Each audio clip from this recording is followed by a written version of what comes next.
እንደ አምላክ በሆነ በአብ በወልድ በመንፈስ ቅዱስ ስም ሐምሌ 5 በዚህች ቀን የክቡራንና የአበይት አባቶቻችን ሐዋርያት የጴጥሮስና የጳውሎስ የሰማዕትነታቸው መታሰቢያ ነው። ይህም ጴጥሮስ ከቤተ ሳይዳ የሆነ አሳ አጥማጅ የነበረ ሰው ነው። ጌታችንም ከተጠመቀባት ዕለት ማግስት አግኝቶ መረጠው። ከእርሱ አስቀድሞም ወንድሙ እንድርያስን አግኝቶ መረጠው። መድኃኒታችንንም እስከ መከራው ጊዜ ሲያገለግለው ኖረ። ፍጹም ሃይማኖት ለጌታውም ቅናትና ፍቅር ነበረው። ስለዚህም በሐዋርያት ላይ ሁሉ አለቃ አድርጎ ሸመው። ጌታችንም ማንም ሰው እንደሆነ ማንም እንደሚሉት ስለ ራሱ በጠየቃቸው ጊዜ ሌሎቹ ኤርምያስ ይሉሃል፣ ወይም ኤልያስ ወይም ከነቢያት አንዱ ነው ይሉሃል አሉት። ጴጥሮስ ግን የሕያው የእግዚአብሔር ልጅ ክርስቶስ አንተ ነህ አለ። ጌታችንም የሃይማኖት አለት የቤተ ክርስቲያን መሠረት ነው ብሎ ብፅዕና ሰጠው። የመንግሥተ ሰማያትንም መክፈቻ ቁልፍ ሰጥቼሃለሁ አለው።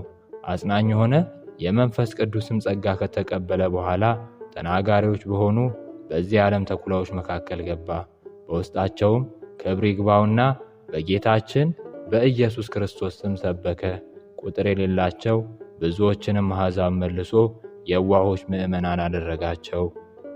ጌታችንም የማይቆጠሩ ታላላቅ ድንቆችና ተአምራቶችን በእጆቹ አደረገ።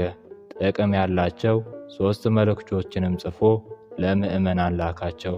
ለማርቆስም ወንጌሉን ተርጉሞ አጽፎታል። ከዚህ በኋላ ወደ ሮሜ ከተማ ገባ። የከተማው መኳንንት ወደሚሰበሰቡበት ወደ ታላቁ የጨዋታ ቦታም ሄዶ በታላቅ ድምፅ እንዲህ ብሎ ተናገረ። የሚራሩ ብፁዓን ናቸው፣ ለእነርሱም ይራሩላቸዋልና።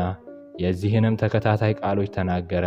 በዚያም ከዚያ የነበሩ 4 የደንጊያ ምሰሶዎች በሚያስፈራ ድምፅ አሜን አሉ። የተሰበሰቡትም ይህን ቃል በሰሙ ጊዜ ደነገጡ። ከ70 ዓመት ጀምሮ ሰይጣን ያደረበት አንድ ሰው ነበረ።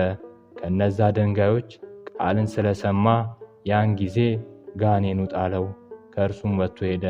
መኳንንቱን ፈርተዋልና ስለዚህ ነገር እያደነቁ ወደ ቤታቸው ገቡ። ከከተማ መኳንንቶችም ቀውስጦስ የሚባል አንዱ ወደ ቤቱ ገባ። በዚህ ጊዜ አክሮስያ ለምትባል ሚስቱ ዓለምን ስለመተው ለድሆችም ስለመራራትና የመሳሰለውን ቃል ጴጥሮስ እንዴት እንዳስተማረ ነገራት። እርሷን በሰማች ጊዜ በልቧ ነክታ ይህ ነገር መልካምና ድንቅ ነው አለች። ጴጥሮስ ያስተማረውንም ሁሉ ያደርጉ ዘንድ በአንድነት ተስማሙ። ከዚህ በኋላ ገንዘባቸውን ሁሉ ለድሆች ሰጡ። ከዕለት ራት በቀር ምንም አላስቀሩም።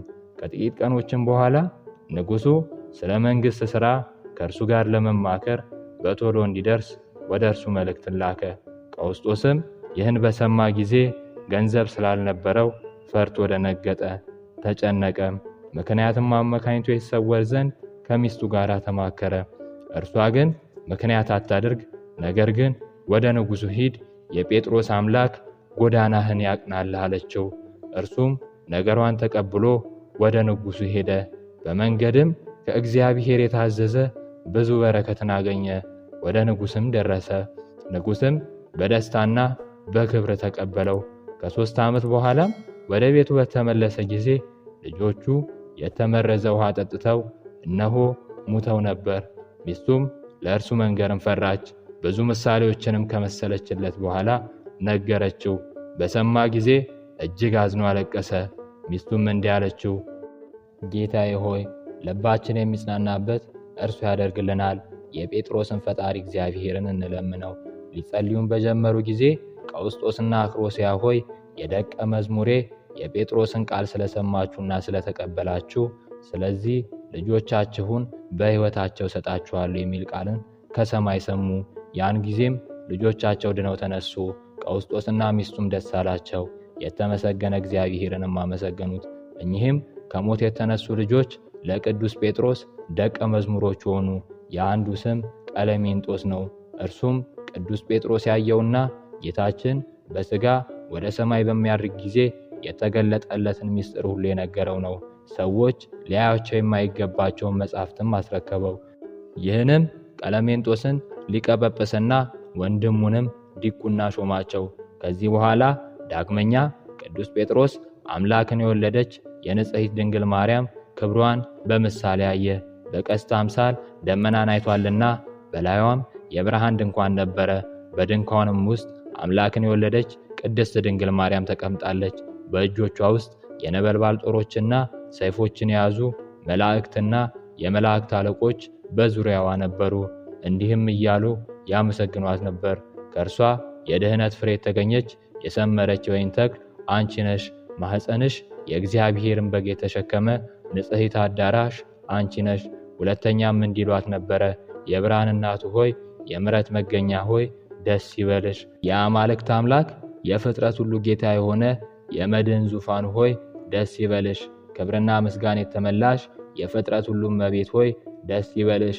መላእክትም ምስጋናዋንና ሰላምታዋን ባደረሱ ጊዜ ክብር ይግባውና ጌታችን ኢየሱስ ክርስቶስ ለእርሷ ተገልጦ ከእርሷ በቀር ማንም ሊያውቅ የማይቻልን ነገር ነገራት።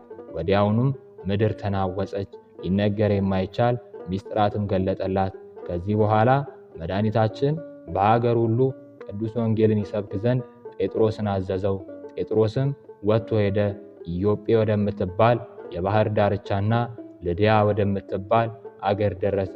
በአንዲት ዕለትም በኢዮጴ ሳለ ብርህት ደመና ዞረችው። እነሆ ሰፊ መጋረጃ ወደ እርሱ ወረደች። በውስጧም የእንስሳት የምድረ በዳ አውሬዎችና የሰማይ አዕዋፍ አምሳል ነበረ። ጴጥሮስ ሆይ ተነስና አርደ ብላ የሚል ቃል ከሰማይ ጠራው። ጴጥሮስም አቤቱ አይገባኝም፣ ርኩስ ነገር አልበላም አለ። ወደ አፌም ከቶ አላገባም አለ። ያ ቃል ዳግመኛ ጠራውና እግዚአብሔር ንጹሕ ያደረገውን አንተ ርኩስ ነው አትበል አለው። ያ ቃልም 3 ጊዜ መላልሶ እንዲነገረው በየንግግሩም ወደ እርያዎችና ወደ አራዊት ወደ አዕዋፍ ስዕሎች ጣት ያመለክተው ነበር። ከዚህ በኋላ ያቺ መጋረጃ ወደ ሰማይ ተመለሰች። ጴጥሮስም ስላየው ራእይ እያደነቀ ይህም ራእይ ወደ ፈጣሪያቸው እግዚአብሔር የሚመለሱ አሕዛብን ስለመቀበል እንደሆነ አስተዋለ።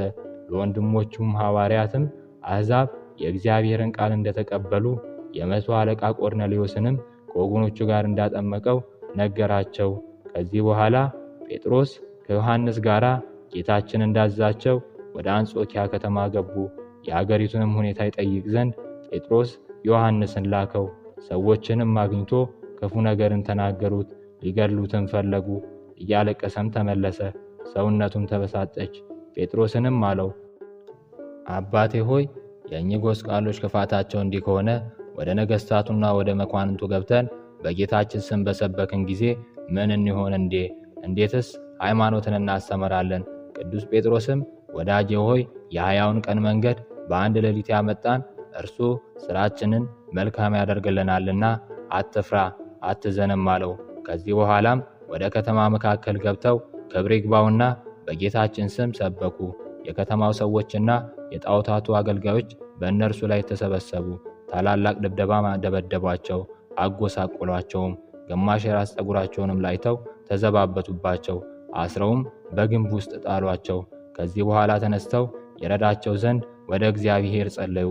ወዲያውንም ክብር ይግባውና መድኃኒታችን ኢየሱስ ክርስቶስ ኪሩቤልና ሱራፌል እያጀቡት ተገለጣላቸውና እንዲህ አላቸው፣ የመረጥኳችሁ ጴጥሮስና ዮሐንስ ሆይ በዘመኑ ሁሉ እኔ ከእናንተ ጋር እኖራለሁና አትፍሩ፣ አትዘኑም። ለመዘባበቻም በራሳችሁ መካከል ስለላጯችሁ አታድንቁ። ይህም መመኪያና ክብር የክህነት ሥርዓትና ምልክትም ይሆናችኋል። ካህን የሚሆን ሁሉ ያለዚህ ምልክት ሥጋዬንና ደሜን ማቀበል አይችልም። ይህ ምልክት እያለው የሚሞት ካህንም ኃጢአቱ ይሰረይለታል። ይህን ካላቸው በኋላ ከእነርሱ ዘንድ በክብር አረገ። ከዚህ በኋላ ጳውሎስ ሄዶ ምክንያትን ፈጠረ። ጣዖቶቻቸውንም እንደሚያመልክ መስሎ ሐዋርያትን እንዲያቀርቡለትና ስለ ሥራቸውም እንዲጠይቃቸው የከተማውን መኳንንት አነጋገራቸው። መኳንንቱም ወደ ጳውሎስ እንዲያቀርቧቸው አዘዘ። በቀረቡም ጊዜ ጳውሎስ ስለ ሥራቸው ጠየቃቸው። እነርሱም ድንቆችና ታምራቶችን ለሚያደርግ ለክርስቶስ ደቀ መዝሙር እንደሆኑ ነገሩት። ዳግመኛም እናንተ እንደ እርሱ ማድረግ ትችላላችሁ አላቸው። እነርሱም አዎ፣ በእርሱ ስም ሁሉን ሥራ መሥራት እንችላለን አሉት። ከዚህ በኋላ ከእናቱ ማኅፀን ዕውር ሆኖ የተወለደ ዓይኑን አበሩ። የንጉሥንም ልጅ ከሞተ በ3 ወሩ ሥጋውም ከተበላሸ በኋላ ከመቃብር አስነሱት። ንጉሥና የከተማ ሰዎች ሁሉ ክብር ይግባውና በጌታችን በኢየሱስ ክርስቶስ አመኑ። ጴጥሮስም ምድሩን ረግጦ ውሃ ፈለቀ። በአብና በወልድ በመንፈስ ቅዱስ ስም አጠመቋቸው። በቀናች ሃይማኖትም እንዲጸኑ አደረጋቸው። ከዚህ በኋላ በሎዶቅያ ያሉ ምዕመናን የቂሳሮስ ባህር ከወሰኑ አልፎ ብዙ ሰዎች ከአትክልት ቦታቸውና ከከብቶቻቸው ጋር እንዳሰጠማቸው ወደ ቅዱስ ጴጥሮስ ላኩ። ጴጥሮስም ተወዳጅ ዮሐንስን ወደ እነርሱ ላከ። ዮሐንስም ወደ እነርሱ ሲጓዝ በጎዳና ላይ በግ አገኘ። በጉንም እንዲህ ብሎ ላከው፣ ወደ ቂሳሮስም ወንዝ ሂድ፣ የክርስቶስ ደቀ መዝሙሩ ወደ አንተ ልኮኛል። ወደ ቀድሞ ወሰን ተመልሰ ትገባ ዘንድ አንተ በእግዚአብሔር ቃል የታሰርክ ነህ ብሎሃል በለው። ያን ጊዜ በጉ ሄዶ እንዳዘዘው አደረገ። ወንዙም ሸሽቶ ወደ ቦታው ተመለሰ። ቁጥር የሌላቸው ብዙ ሰዎች የከተማ ሰዎችም ይህን አይተው በጌታ አመኑ። ከዚህ በኋላ ቅዱስ ጴጥሮስ አልፎ ወደ ሮሜ ከተማ ገባ። በዚያ ሥራ መሰሪው ሲሞን ተቃወመው። እርሱንም በአየር ላይ አውርዶ ጥሎ አጠፋው። ይህንንም ድንቅ ሥራ አይተው ብዙዎች ሕዝቦች አመኑ። የከተማው ገዥ የአርቆጶስ ቁቡታቶችም የቅዱስ ጴጥሮስን ትምህርት ተቀበሉ። ሌሎችም የከበሩ ብዙ ሴቶች ትምህርቱን በመቀበል ከባሎቻቸው ርቀው ንጽሕናቸውን ጠበቁ። ስለዚህም ነገር ቅዱስ ጴጥሮስን ሊገድሉት የሮሜ መኳንንት ተማከሩ። የአልታቢዮስ ሚስት እንዳይገድሉት ከሮሜ ከተማ ወጥቶ እንዲሄድ ወደ ቅዱስ ጴጥሮስ ላከች። ምዕመናን ወንድሞች ውጣ አሉት። እርሱም ቃላቸውን ተቀበለ። ትጥቁንም ለውጦ ከከተማ ወጣ። በሚወጣበትም ጊዜ መስቀል ተሸክሞ ወደ ከተማ ሲገባ ጌታችንን አገኘውና አቤቱ ጌታዬ ወዴት ትሄዳለህ አለው። ጌታም ልሰቀል ወደ ሮሜ ከተማ እሄዳለሁ ብሎ መለሰለት። ቅዱስ ጴጥሮስም አቤቱ ዳግመኛ ትሰቀላለህ አለው። ያን ጊዜም ጎልማሳ ሳለ ወገብህን በገዛ እጅ ታጥቀ ወደ ወደድከው ትሄዳለህ፣ በሸመቀልክ ጊዜ ግን እጅን ታነሳና ሌላ ያስታጥቅሃል፣ ወደማትወደውም ይወስድሃል ያለውን የጌታችንን ቃል አሰበ አስተዋለም።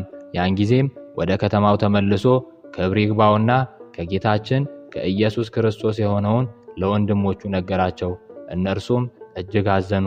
ንጉሥ ኔሮንም ቅዱስ ጴጥሮስን እንዲሰቅሉት አዘዘ። ሊሰቅሉትን በያዙት ጊዜ ወታደሮቹን እንዲህ ብሎ ለመናቸው። የክብር ንጉሥ ጌታዬ ኢየሱስ ክርስቶስ ወደ ላይ ሆኖ ስለተሰቀለ እኔ ቁልቁል ልሰቀል ይገባኛል። ወዲያውኑም እንደነገሩት ሰቀሉት። ተሰቅሎ ሳለም ለምዕመናን የሕይወትን ቃል አስተማራቸው። በቀናች ሃይማኖትም እንዲጸኑ አዘዛቸው። ከዚህ በኋላ ነፍሱን በእግዚአብሔር እጅ ሰጠ። ለእግዚአብሔር ምስጋና ይሁን። እኛንም በአባታችን በቅዱስ ጴጥሮስ ጸሎት ይማረን፣ በረከቱም ከእኛ ጋር ይኑር ለዘላለሙ አሜን።